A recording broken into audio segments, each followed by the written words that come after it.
Independent plugin developers are really stepping up to such an extent that they can completely recreate some of the most popular plugins. In this video, we'll cover one-to-one copies of plugins, plugins that are incredibly close to their paid equivalent, and some plugins to keep an eye on as they're updated. Now, if you've been holding off on buying some sought-after plugins, stick around. There might be a better option. So, let's cover the best free clones of popular mixing plugins. Now, first up, let's look at a personal favorite, JS Inflator. This is a one-to-one clone of the Sonix Oxford Inflator. After testing them both, they completely null, as long as they have identical settings, of course. Now with JS Inflator, you get everything you'd normally have with the Oxford Inflator: variable input-output levels, split band functionality, soft clipping, and an effect and curve value. A positive curve introduces more low-level detail, while a negative curve is solely odd-order harmonic distortion. But why I think this copy is better than the original is the optional oversampling and linear phase processing. If you want to use this plugin in parallel, then the linear phase mode is a great addition. You can ensure minimum phase interference between the original signal and the parallel processed one. Second, the JS Inflator includes up to 8x oversampling, meaning I can drive it harder without worrying about aliasing. Now with these functions included, I'd recommend this fun trick. Send the original signal to a parallel auxiliary track and use a linear phase EQ to isolate the high mids and the highs. Then with the JS Inflator, enable oversampling and linear phase processing and aggressively amplify the quieter details of the highs. Now you could do this with any range, but I enjoy creating a super dense sound in the high frequencies, usually for vocals. Although I know that they completely null, let's take a listen to the original Inflator and then this JS Inflator with the same settings. Notice how the sound is identical.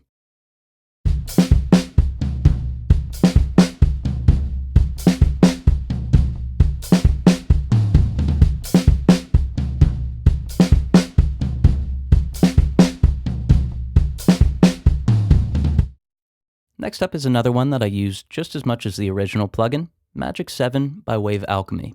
Now Magic 7 is a near clone of the Liquid Sonics Seventh Heaven plugin.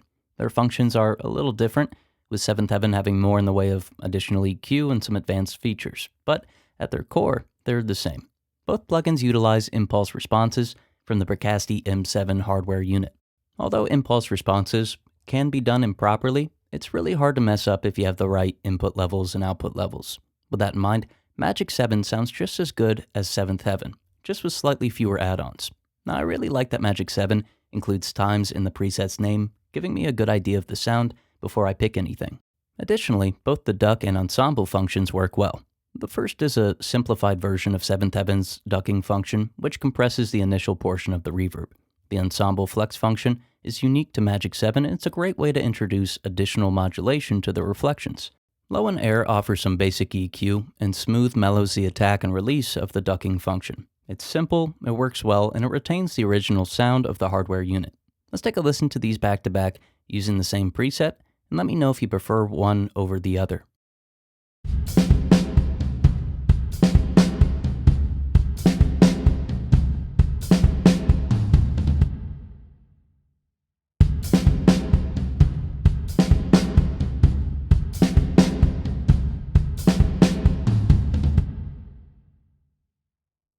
Next up, we have PitchMonk. So PitchMonk doesn't look like it would be a good plugin. I'm not trying to be mean, it's just, well, look at it. However, it's a near one-to-one creation of the popular Little Altar Boy by Soundtoys. Now, in some ways, it simplifies the experience. For example, the 3 modes are replaced by a singular transpose mode. In other ways, it expands on the original plugin. You might have noticed that a simple filter is included. But the main selling point for PitchMonk, aside from being free, is the addition of 2 octaves. With Little Altar Boy, I can increase or decrease the pitch and form it by 1 octave in either direction. With PitchMonk, this is increased to 2 octaves in either direction, which is surprisingly useful for either high or low frequency instruments. Additionally, the drive function sounds just as good, the dials could be linked like in the original, and a mixed dial gives you the same control that you'd have with the original. Let's take a listen to them back to back and see how they compare. I'll never know what I've never known. Let it go, float on the ocean. I'll never know what I've never known. Let it go, float on the ocean. Real quick, Sage Audio is an analog mastering studio. We've been around for 20 years, and mastering starts at $49 a track. There's a link in the description and an ad at the end of the video if you want to learn more. So this next plugin makes some improvements to the Pro Q3. Let's take a look at ZL Equalizer. Just like JS Inflator, ZL Equalizer is a GitHub project in which multiple developers can make notes, adjustments, and influence the final product. But instead of being a one-to-one copy, ZL Equalizer includes some functions not available with the FabFilter EQ until the release of the Pro Q4. For one, the dynamics section of ZL Equalizer is a step up from the Pro Q3. Whereas I can control the threshold with the Pro Q3, and maybe enable sidechaining, and that's about it, ZL Equalizer lets me adjust the attack, release, knee, trigger the band with a different frequency range, introduce look ahead, RMS detection, alter the behavior of the attack and release slopes with the smooth function, and include oversampling. Now, just like the Pro Q3, there's a match function, multiple phase settings, collision detection, independent left-right or mid-side processing, various slope values, and more. They keep updating the plugin and it keeps getting better. Now, the main drawback is that ZL allows for 16 filters, whereas the Pro Q3 allows for up to 24. But honestly, I don't ever foresee using that many filters on a single signal.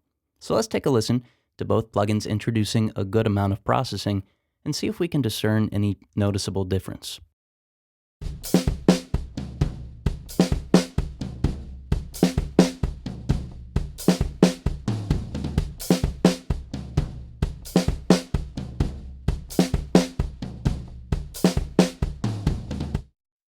Next up, let's cover one of the better free limiter plugins that's out there, Limited Z.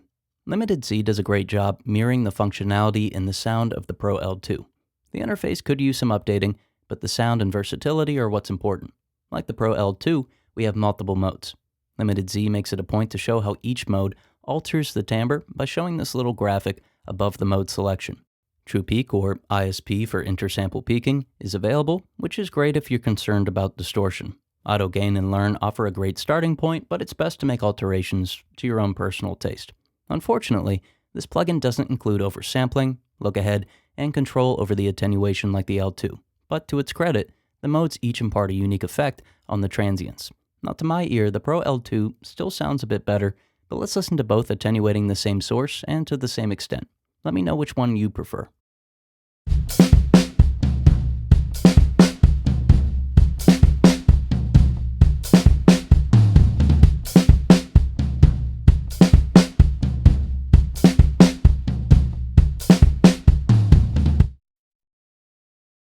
Last up, we have some bonus plugins.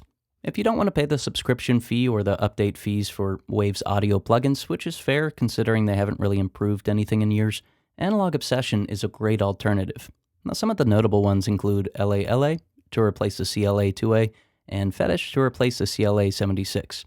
A lot of companies recreate these units, but these are by far the best sounding free options. This next plugin might seem like a weird one to pick, but TinyQ reminds me a lot of Ableton's EQ. They feel very similar, so if you're having to work in Logic or Pro Tools and you miss Ableton's stock EQ, this might help out. Lastly, I was excited to try this vocal writer from developer Diego Ortega, but I had trouble getting it to run in Logic.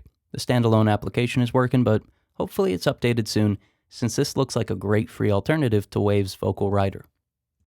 Get professional analog mastering that accurately translates what you hear in your head. Seriously though, when people work with us, they get results.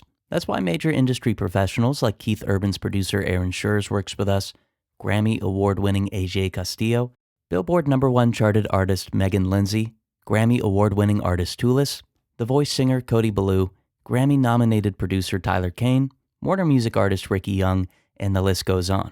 Why waste your time creating masters that don't accurately translate what you hear in your head when you could instantly fix a problem by clicking the link in the description and working directly with professionals who have already done what you're trying to do. We've mastered thousands of songs that accurately translate what each client hears in their head, and it'll work for you too. Click the link in the description now and get direct access to us for personalized analog mastering that accurately translates what you hear in your head.